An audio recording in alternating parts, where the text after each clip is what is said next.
This is Jerry Beck from cartoonbrew.com, and this is some notes on Magoo's Puddle Jumper, which is one of my favorite Mr. Magoo cartoons. It's hard to say if there's a quintessential Magoo, but this might be it, at least for me.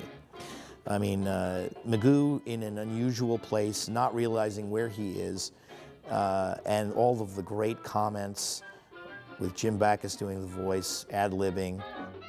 The artwork in this one is particularly cool looking, in my opinion. It's a lot of it takes place underwater. It gave them an excuse to do all sorts of abstract looking fish and, you know, nice blue-green backgrounds.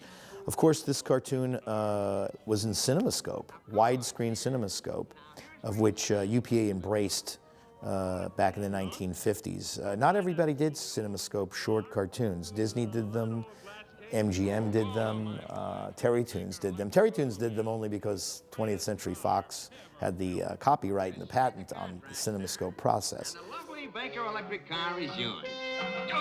UPA and Columbia Pictures wanted to do cinemascope cartoons, and these were all very, very successful. In fact, so successful that Mr. Magoo won several Academy Awards. I believe both of his Academy Award winners were in cinemascope. Oh, what a beautiful machine. This one was the second Academy Award winning Mr. Magoo cartoon in 1956. And this was an unusual year because all three of the nominees in the category of Best Cartoon Short were UPA cartoons. This was the only Mr. Magoo cartoon nominated that year. The other cartoons nominated for an Oscar that year were Gerald McBoing-Boing on the Planet Moo, which was the only CinemaScope Gerald McBoing-Boing cartoon, and a non-CinemaScope cartoon, The Jaywalker. All three of these were UPA cartoons. The lad is taking it hard. He's not well. He's sick. There was no question. Nobody from any other studio had to show up for an Oscar that day except Stephen Basusto, the producer.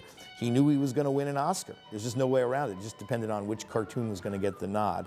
And the nod went to Magoo's Puddle Jumper, and I actually think they were right in this case. It's the funniest cartoon of the three. It's hard to say if it's the coolest looking of the three because all of UPA cartoons really look neat and have loads of interesting artistic design decisions. But this is right up there with it. I guess they gave it because it was the funniest of the three. Also of note in this cartoon, besides Jim Backus as Magoo, is Dawes Butler, who I believe is both the car salesman and Waldo, his nephew.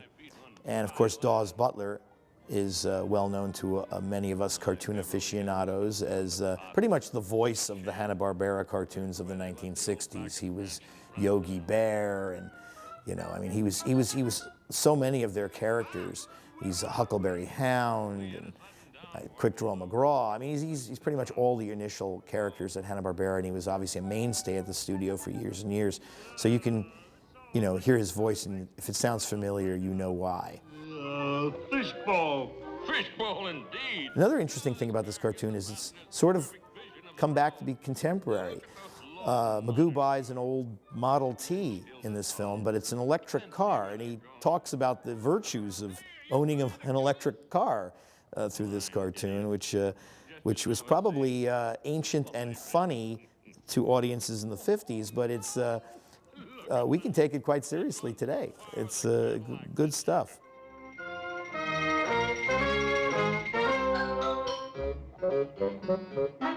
There's also a great line in the film where Mr. Magoo refers to Beverly Hills and the old run-down Backus mansion. Nice in-joke there. Sorry, no riders. Pick the poor old guy up, Boone. Poor Waldo. Did you see that fur coat he was wearing? I tell you. His puddle jumper, his Model T puddle jumper, has actually become part of his iconic persona. When they made the Mr. Magoo cartoons for TV, they did an opening of Mr. Magoo inside his car, running around, running amok through the city. And so it's sort of an acknowledgement to how how great this cartoon was, and that it was an Oscar winner. It became kind of part of his being. Nasty weather, but I'm gonna give that horn-happy sapman a piece of my mind.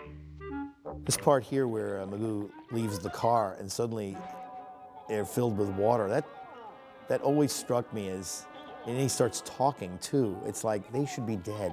You know, that logic part of your brain takes over even though it's a cartoon. It's like, I can buy this. I can buy the fact that this guy drives accidentally underwater and, you know, is inside of his airproof, waterproof car. But once he opens the window, you know, okay, it's a little scary there. Enjoy the rest of the cartoon. I want a word with you, Pop. Roll down that window. My word.